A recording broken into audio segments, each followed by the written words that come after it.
Hello friends, मैं गौरव एक बार फिर आप लोगों के सामने हाजिर हुआ हूँ नॉर्टन थ्योरम के न्यूमेरिकल के साथ। तो आज हम एक और न्यूमेरिकल नॉर्टन थ्योरम के प्रिंसिपल पे जो बेस है वो करने जा रहे हैं। तो आइए देखते हैं हम आज कौन सा न्यूमेरिकल अपने इस वीडियो लेक्चर में हम कवर करेंगे।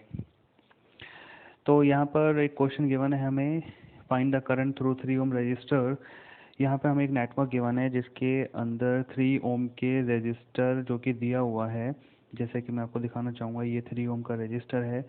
इस 3 ओम के रजिस्टर के अंदर नॉर्टन थ्योरम इस पॉइंट यानी ए और बी पॉइंट के अक्रॉस मुझे नॉर्टन थ्योरम से 3 ओम के रजिस्टर में से कितनी करंट फ्लो हो रही है ये निकालना है। ओके, और अपने आंसर को वेरीफाई भी करना है यूजिंग थेवेनिन थ्योरम।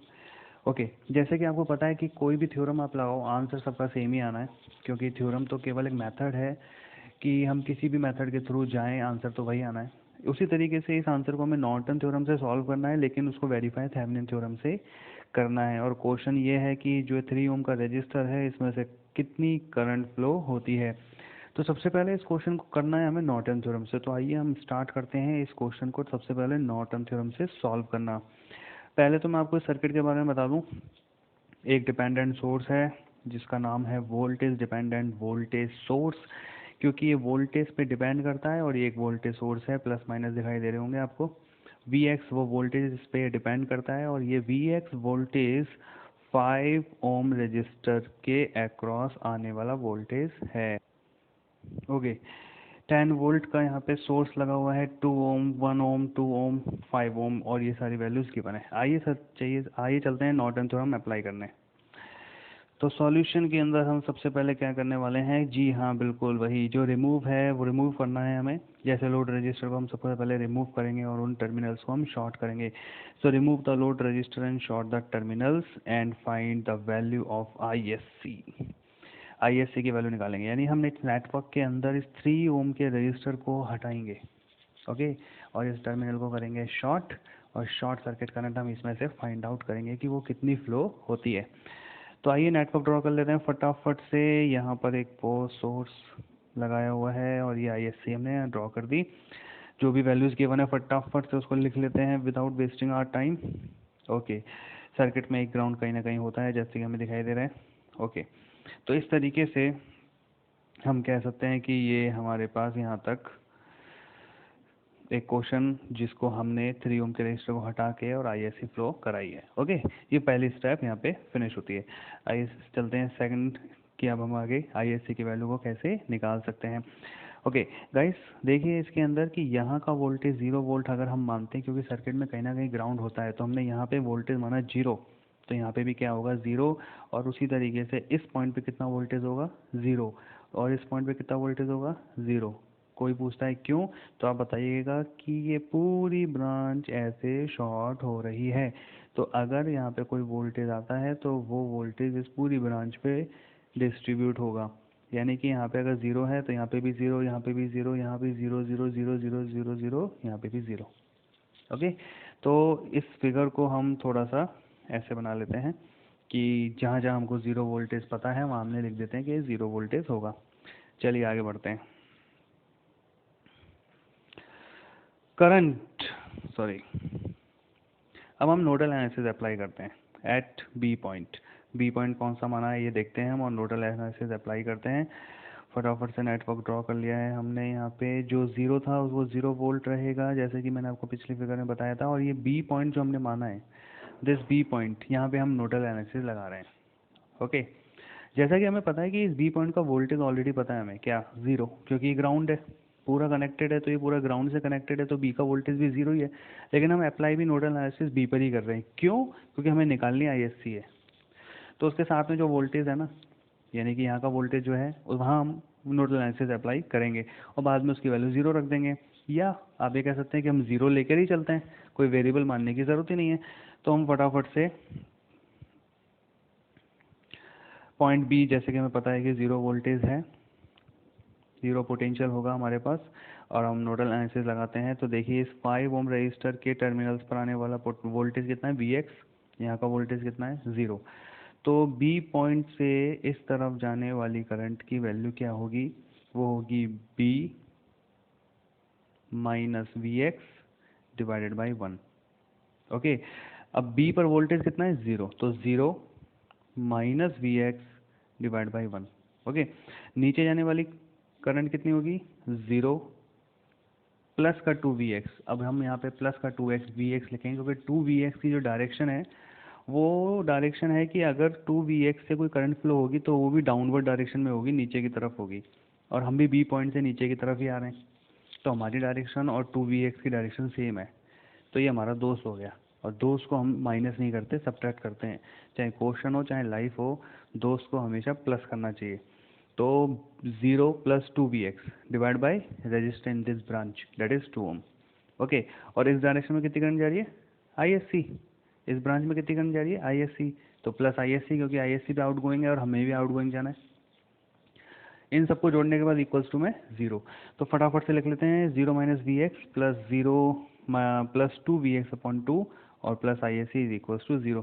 तो देखिए ये वाली जो टर्म आई है, ये current from this point two this point, ये वाली current from this point two this point, और Isc तो आपको दिख ही रही है। तो इन सब का सम करेंगे इक्वल्स टू 0। ये हमने लगा दी नोडल एनालिसिस। अब इसके अंदर दो वेरिएबल हैं, एक Vx और एक Isc। तो पहले हम इस इक्वेशन को थोड़ा सा सॉल्व कर लेते हैं। देखिए यहाँ पे ये 2 से 2 कैंसिल आउट हो गया, Vx बचा। ओके, यहाँ पे Vx से Vx कैंसिल आउट हो रहा है। देखिए एक Vx पॉजिटिव एक Vx नेगेटिव, तो ये कैंसिल आउट हो गए। ये Vx और ये Vx आपस में जब कैंसिल आउट हो जाते हैं तो Isc की वैल्यू हो जाती है 0। तो हमारे पास आंसर आ गया कि Isc की वैल्यू आ रही है 0 एम्पियर। तो इस क्वेश्चन में Isc की वैल्यू 0 है। इसका मतलब कि ये जो ब्रांच आपने बनाई है ना शॉर्ट, एक्चुअल में ये ओपन है। अगर Isc की वैल्यू 0 है तो इसका मतलब ये है कि ये ब्रांच ओपन है, ये शॉर्ट नहीं हो सकती। आपने शॉर्ट कर भी दी तब भी इसकी वैल्यू 0 आ रही। ओके, चलिए आगे बढ़ते हैं और फाइंड करते हैं। नाउ फाइंड आरटीएच की वैल्यू निकालते हैं फटाफट से। नाउ फाइंड आरटीएच के अंदर मैं आपको पहले ही बता दूं, जो हमारे पास नेटवर्क है उसका जो इंडिपेंडेंट वोल्टेज सोर्स है वो शॉर्ट हो जाता है और करंट सोर्स ओपन। तो करंट सोर्स तो इंडिपेंडेंट कहीं पे भी गिवन नहीं है। गिवन क्या है, एक इंडिपेंडेंट वोल्टेज सोर्स, तो उसको मैंने शॉर्ट कर दिया। जब भी आरटीएच निकालूंगा मुझे ये सब करना पड़ेगा। ओके, बाकी सारी वैल्यूज एज इट इज़ रहेंगी। तो और ये Isc जो हमने शॉर्ट किया ना, अब हमें इसे शॉर्ट नहीं करना है, तो Isc निकालने के लिए हमने इसको शॉर्ट किया था, ये तो ओपन रहेगा, तो ये दोनों टर्मिनल ओपन रहेंगे। तो फटाफट से सर्किट बना लिया हमने, वैल्यूज़ लिख दी। ओके, अब एक चीज़ मैं आपको बता दूं, जैसे कि मैंने आपको बताया था कि अगर सर्किट के अंदर कहीं भी डिपेंडेंट सोर्स आता है तो उस केस में अगर हमको आरटीएच निकालना है तो हम एक सोर्स लगाते हैं V, जिससे आई करंट फ्लो होती है, और फिर अगर हम इस V बाई आई का रेशियो निकालें तो आरटीएच आता है। ये मैंने आपको बताया था अपने कुछ लेक्चरों में, यही सारे पॉइंट डिस्कस कर रहा हूँ कि अगर हमको आरटीएच निकालना है और सर्किट में कहीं पे भी डिपेंडेंट सोर्स है तो हम क्या मेथड यूज़ करते हैं। मेथड और भी होते हैं लेकिन ये मेथड सबसे ईजीएस्ट मेथड है। इस मेथड में हमें क्या करना होता है, हमें एक वोल्टेज सोर्स लगाना होता है V, जिससे आई करंट फ्लो होती है, और V बाई आई का रेशियो अगर हम निकालेंगे तो वो आरटीएच के इक्वल होता है। ओके, तो हमने यहाँ पे एक सोर्स लगा दिया, बाकी जिससे आई करंट फ्लो हो रही है, और बाकी सारे पैरामीटर्स की वैल्यू एज इट इज़। साथ में जो इंडिपेंडेंट सोर्स था वो शॉर्ट हो गया क्योंकि वो वोल्टेज सोर्स था, इसलिए शॉर्ट कर दिया। ओके, नाउ ये सारी वैल्यूज हमें पता है। अब हमको V बाई आई का रेशियो निकालना है, तो उसके लिए हम क्या करते हैं, आइए देखते हैं। हम नोडल एनालिसिस अप्लाई करते हैं किस पॉइंट पे, इस Vx की पॉइंट पर हम नोडल एनालिसिस लगाते हैं। तो जब हम इसमें नोडल एनालिसिस लगाते हैं तो देखिए इससे कितनी ब्रांचें कनेक्ट हैं, 3। इधर जाने वाली करंट, अगर मान लो ये 0 वोल्ट है, नीचे वाली ब्रांच पूरी 0 वोल्ट है, तो Vx से इस तरफ जाने वाली करंट की वैल्यू क्या होगी, Vx बाई 2। ओके, नीचे जाने वाली करंट क्या होगी, इस तरफ 5 ओम में से फ्लो होने वाली करंट क्या होगी, Vx बाई 5। ओके, और इस तरफ जाने वाली करंट क्या होगी, देखिए यहाँ का पॉइंट का वोल्टेज कितना है, V दिख रहा है ना आपको। अगर ये 0 है तो यहाँ का कितना होगा, V, यहाँ का कितना होगा, V। ओके, तो यहाँ से यहाँ जाने वाली करंट क्या होगी, वो होगी Vx minus V divided by 1। Okay, तो ये नोडल एनालिसिस के अंदर हमने ये सारी वैल्यूज़ रख दी इक्वल्स टू 0। अब दो वेरिएबल दिख रहे हैं हमको, एक दिख रहा है Vx और एक V। मुझे Vx को भगा के उसको I की फॉर्म में लेके आना है। क्यों, क्योंकि मुझे V बाई आई का रेशियो चाहिए। तो इक्वेशन में कहीं पे भी V बाई आई के अलावा कुछ और नहीं होना चाहिए। ओके, आइए फटाफट से Vx को कॉमन लेके एलसीएम ले लेते हैं, डायरेक्ट कॉमन क्या लेना है। एलसीएम आएगा आपका 10, 2 से जाएगा 5 टाइम, 5 से जाएगा 1 टाइम, और 2 से जाएगा 1 से जाएगा 10 टाइम्स, और ये आपके पास 0। Now 17Vx is equal to 10V, ये हमारी इक्वेशन नंबर 1 आ गई। Now nodal analysis is at point C. अब हम ये सी पॉइंट जो हमने माना है, यहाँ पर हम दोबारा नोडल एनालिसिस लगा रहे हैं। क्यों यहाँ पर नोडल एनालिसिस क्यों लगा रहे हैं? क्योंकि आपको पता है कि यहाँ का वोल्टेज 0 है और यहाँ का V है। ओके, हमारे इक्वेशन में 2 वेरिएबल आ गए हैं, दिक्कत सबसे बड़ी यही है, तो हमें दूसरी इक्वेशन लगानी चाहिए, लगानी ही पड़ेगी। तो सी पॉइंट पर हम वोल्टेज जो कि हमें पता है V है, हम यहाँ पे नोडल एनालिसिस लगाते हैं। आइए फटाफट से नोडल एनालिसिस लगाएं। So V minus V x upon 1 plus V plus 2Vx upon 2 minus I is equal to 0। अब क्वेश्चन उठता है कि सर ये कैसे किया आपने? देखिए, यहाँ का वोल्टेज है V, इधर जाने वाली current V minus V x upon 1, यहाँ का वोल्टेज है V, नीचे जाने वाली current V plus 2Vx upon 2। तो V प्लस 2Vx प्लस क्यों किया मैंने? क्योंकि ये हमारे साथ नीचे करंट फ्लो कर रहा है, अपोजिट में नहीं कर रहा है, इसलिए प्लस। ठीक है, और यहाँ से यहाँ जाने वाली करंट, आने वाली करंट आई है तो जाने वाली क्या होगी? माइनस आई, तो इसको लेंगे माइनस आई। ओके, तो फटाफट से हमने ये इक्वेशन लिख ली, और इस इक्वेशन को फटाफट से सॉल्व करते हैं। एलसीएम आया 2, तो इसको 2 लेके और इसको सॉल्व किया अगर हमने, तो हमारे पास ये आ गया। ओके, वी एक्स से वी एक्स कैंसिल आउट हो गया, बचा क्या? 2V, V minus 2I।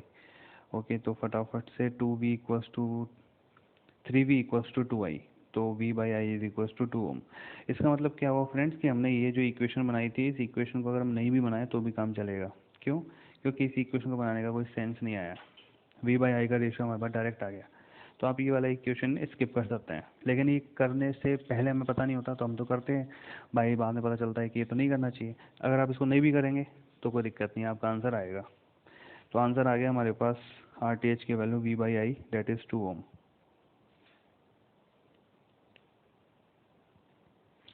Okay, now आगे बढ़ते हैं। अब हम अपने आंसर क्वेश्चन ये जो हमने किया है इसको सॉल्व करते हैं और वेरीफाई करते हैं with the help of Thevenin theorem.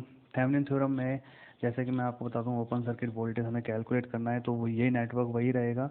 Open circuit voltage हमें निकालना है, या थेवेनिन वोल्टेज अगर हमें निकालना है तो कैसे निकालते हैं, आइए देखते हैं फटाफट से। और वहाँ से हम वैल्यू निकालेंगे कि क्या वैल्यू आती है करंट की और रेजिस्टेंस की। रेजिस्टेंस की वैल्यू तो सेम ही रहनी है 2 ओम, करंट की वैल्यू क्या आती है, ISC की वैल्यू क्या आती है। ओके, चलिए, ये हमने एक नॉर्टन से जो सॉल्व किया था, अब हमको उसको थेवेनिन से सॉल्व करना है। तो थेवेनिन इक्विवेलेंट सर्किट बनाया है हमने, यहाँ पे थेवेनिन वाला सर्किट बनाया है जिसके दोनों टर्मिनल ओपन है। ओके, तो ओपन सर्किट वोल्टेज, तो यहाँ का वोल्टेज ओपन सर्किट वोल्टेज यहाँ का V0 हमने मान लिया, किसके रेस्पेक्ट में? ग्राउंड के रेस्पेक्ट में, और ग्राउंड का वोल्टेज तो 0 ही है। ओके, आगे हम क्या कर सकते हैं? आगे हम इसको सॉल्व करते हैं by nodal analysis at x point. अब ये एक्स पॉइंट कौन सा है? ये रहा एक्स पॉइंट, ये एक्स है, मतलब ये भी एक्स ही है, क्योंकि दोनों आपस में सेम ही है, कनेक्ट है, कोई कंपोनेंट तो है नहीं। तो यहाँ पर हम लगाते हैं नोडल एनालिसिस। यहाँ से 2 ब्रांच जा रही हैं, एक इधर और एक इधर। तो VOC, देखिए VOC नीचे कितनी करंट फ्लो करेगा? ये VOC प्लस 2Vx अपॉन 2, ठीक है, plus VOC minus VX upon 1 is equal to 0। Okay, इधर जाने वाली करंट, इधर से इधर जाने वाली current VOC minus VX upon 1, नीचे जाने वाली current VOC plus 2Vx upon 2। Okay, अब फटाफट से इसको सॉल्व कर लेते हैं। तो VOC plus 2Vx plus 2VOC minus 2Vx equals to 0। 2Vx से VX, 2Vx और माइनस 2Vx कैंसिल आउट हो गए, तो VOC की वैल्यू आ गई 0। अगर VOC की वैल्यू 0 आ गई तो इसका मतलब ये है कि ISC क्या होता है? VOC upon RTH। जैसे कि फॉर्मूला हमको पता है, ISC निकालते हैं अगर हम, तो उसको निकालने का तरीका एक और है, क्या? आप VOC निकालो, RTH निकालो, उनका रेशियो निकाल लो, तो वो ISC आएगा। VOC क्या है? थेवेनिन वोल्टेज, RTH क्या है? थेवेनिन रेजिस्टेंस, उनका रेशियो ISC आता है। तो VOC की वैल्यू 0 है तो ISC की वैल्यू क्या आएगी? 0। जैसे कि हमने आपको पहले ही बताया था कि ISC की वैल्यू हमारे इस वाले न्यूमेरिकल में जब हमने नॉर्टन से किया था तब भी कितनी आई थी? 0। अब हम जब वेरीफाई कर रहे हैं तो हमारे पास कितनी वैल्यू आई है? देखिए 0। ओके, चलिए आगे बढ़ते हैं और इस क्वेश्चन को आगे करते हैं हम। Norton equivalent. अब हम नॉर्टन इक्विवेलेंट सर्किट बनाएंगे जिसमें ISC की वैल्यू है 0 एम्पियर। ओके, नाउ आई की वैल्यू अगर हम निकालते हैं, करंट डिवीजन रूल लगाते हैं और आई की वैल्यू निकालते हैं। आई क्या है? I is the current which is flowing in 3 ohm resistance. Okay, ये नॉर्टन इक्विवेलेंट सर्किट है जिसमें ISC की वैल्यू 0 है। तो करंट डिवीजन रूल क्या कहता है? करंट डिवीजन रूल कहता है कि जिस ब्रांच में आपको करंट निकालनी है उसके बगल में जो ब्रांच है उसमें कितना रेजिस्टेंस है, तो वो रेजिस्टेंस है RTH। ओके, और जब कोई करंट आती है यहाँ तो वो दो पार्ट में डिवाइड होती है। तो डिवीजन से पहले जो करंट है वो कितनी है? तो अभी के लिए डिवीजन से पहले जो करंट है वो है ISC जिसकी वैल्यू 0 है। और डिवीजन होने के बाद RTH में जाती है और 3 ओम में जाती है। तो हमें वो निकालनी है करंट जो 3 ओम में जाती है। तो उसका फॉर्मूला होता है कि total current before the division वो कितनी है? ISC इनटू अपोजिट ब्रांच का रेजिस्टेंस। इसके अपोजिट में कौन सी ब्रांच है? ये। इसका रेजिस्टेंस कितना है? RTH। ओके, डिवाइडेड बाय इन दोनों रेजिस्टेंस का सम। ओके, तो फटाफट से हम लिख लेते हैं करंट डिवीजन रूल के अंदर कि I is equal to ISC into RTH upon RTH+3। अब ISC की वैल्यू तो 0 है जैसे कि आपको पता है, तो I की वैल्यू भी 0 आएगी। ये आया हमारा according to Norton theorem. Okay, अब थेवेनिन थ्योरम लगाते हैं। थेवेनिन थ्योरम के अंदर हम क्या करते हैं, एक वोल्टेज सोर्स लेते हैं VOC और सीरीज में एक रेजिस्टेंस लेते हैं जब वो होता है RTH। पूरे सर्किट को हमने VOC और RTH से रिप्लेस कर दिया है ना। और रिजल्टेंट और हमारा लोड रेजिस्टेंस क्या है? 3 ओम। अब VOC की वैल्यू कितनी है? 0। तो I की वैल्यू निकालें अगर हम तो कितनी आनी चाहिए? 0, क्योंकि VTH की वैल्यू अगर आप 0 रखोगे तो I की वैल्यू कितनी आएगी? 0 एम्पियर।